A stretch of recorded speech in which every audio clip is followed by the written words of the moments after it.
Okay, so I played that because the book I'm going to have a look at today is a book called Everybody Was Kung Fu Fighting.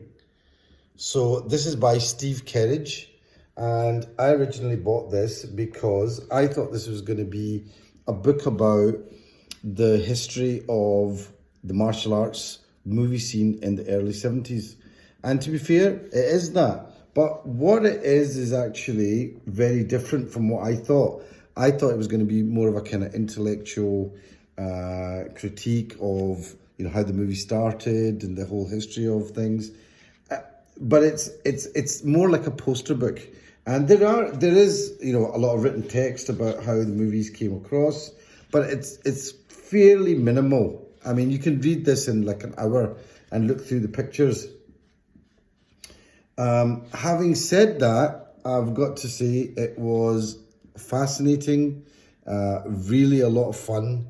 And if you're somebody like me who actually was around in the early 70s, I mean, I was fairly young, but I kind of saw the excitement that the Kung Fu martial arts movies brought to life in Britain and the cinema scene in Britain. And at a time when there was no internet and there was no, now fantasy movies and sword and sorcery movies are to a penny. We've seen them. They're just so part of the scene. But back then in the 1970s, things were very different. And what I really like about this book is that they really kind of set the scene and show you how these movies just kind of exploded into a kind of drab, dreary UK back in the day. And I can see why, and I can see why people really got caught up in the whole Kung Fu craze. And there's some great sort of facts about it. The fact, that they have a lot of, they include a lot of newspaper articles from the time, which is very interesting. And you can see how, martial arts is still seen as being something quite mysterious. That's what I found. Although at the same time, there was that acknowledgement that, there was a lot of pantomime in martial arts. And then they talk about, the Kung Fu TV series, which was very big. And they talk a lot about, obviously, Bruce Lee, who was the big star of martial arts movies in the 1970s. And, I mean, for me, he was really my David Bowie. I mean, this was my equivalent of being into sort of pop music. And I suppose this was like a kind of pop culture. And Bruce Lee was the head of it. He was like the Elvis Presley of it. But the sad thing is that he actually died when it got going. So he never really got a chance to see his fame and how it would develop. I mean, literally did not. I think the movie Into the Dragon that really cemented him as the big martial arts epic hero came out a week after I think it was premiered 2 weeks after he died, something like that. And in fact, even his very first movies came out here in Britain. I think one movie was released and he died. I think it was a movie called Fist of Fury, and he died literally a week later. But they've got some amazing photos in here. This is like a photo of one of the cinemas, I think, in Leicester Square, where the movie first came out, and the queues are going around the block.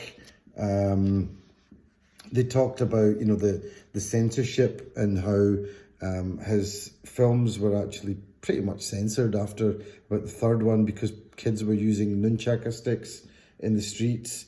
I mean, it's probably a few. There was a guy that made up a magazine called Kung Fu Monthly, which I remember buying when I was a kid. And this guy just had this idea and realised that if he stuck Bruce Lee on the cover of one of these magazines, they would just sell. And he did. I think this guy's a millionaire now. It probably made $1 million back then. But it's actually quite fascinating. It also tells you about some of the other things that happened around that time. There was a guy called George Lazenby who starred as James Bond in one movie and then was kind of broke and then got into some of the Hong Kong movies and actually did, and actually did make a couple of movies. I think there was one called, was it Our Man in Hong Kong or something like that, or The Man from Hong Kong. And there was a movie at that time, there was a song at that time called Sky High by a group called, what was the group called? But I remember that song in the early 70s, and that got to #1. 1975, British band called Jigsaw recorded the theme song Sky High. Yeah, so this, a lot of things in here that were kind of that, obviously Bruce Lee, really kickstarted the whole, took it to, the Kung Fu craze to a high height. Then he died, and then all these companies were doing their best to try and capitalize and then produce all these cheap movies, which they talk about here, which were absolute rubbish, most of them. And then, it's kind of died out. But, I suppose, yeah, you can talk about martial arts and how it's become part of the culture. But this is really about that phase in the early 70s. I mean, it's great to talk about this.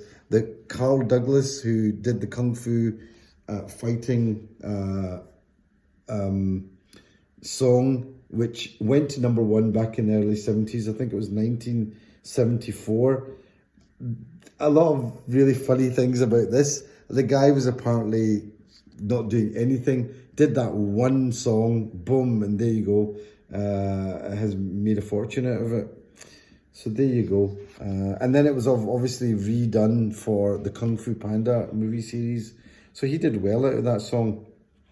Then they had, some of the other stars that tried to capitalize on it. There's a lady called Angela Mayo who was in the Into the Dragon one. I mean, some of the movie they've got a lot of movie posters in this book, I've got to say. It's a really visual book, and it's quite funny. Like some of the movie posters, they try to capitalize. They had tried to have a kind of female lead doing lots of kicks and punches and things. This is well before the Buffy the Vampire Slayer, and the thing on the poster is, "Don't let your girlfriend see this film." Look at that! Don't let your girlfriend see this film, and the posters are absolutely great. And I remember these kind of posters back in the day. They had a lot of, they're just fantastic, So there's a lot of great, visuals in this book. The original kind of, the posters, the way they came out. I mean, the most dangerous film ever. People believed this stuff back in the 70s. Bruce Lee is dynamite, and then there's a few movies here that I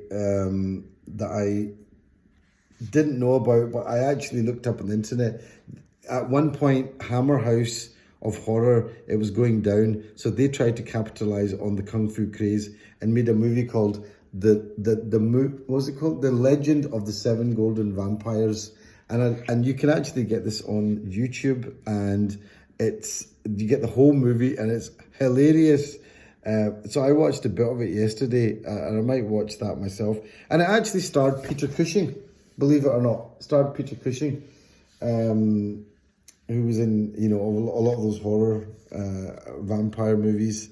So anyway, yeah. So this is Everybody Was Kung Fu Fighting by Steve Kerridge. If you are a kind of fan of martial arts movies, or what even around, and were influenced at all, I think you'll probably love this. I mean, he even talks about Wicker's World, and Wicker's World went to the Orient, and they started to cover, the martial arts genre in the early days. and yeah, and so it sort of picks up from that, and then obviously the Bruce Lee kind of sort of explosion, and then how they then try to kind of capitalize on it, and even though he'd actually died, and it's just it's actually a very if you're into that, it's a great book. It's not an intellectual book. It's got loads of posters and just amazing visuals in it. So that's that. Everybody Was Kung Fu Fighting by Steve Kerridge. I hope you enjoyed that.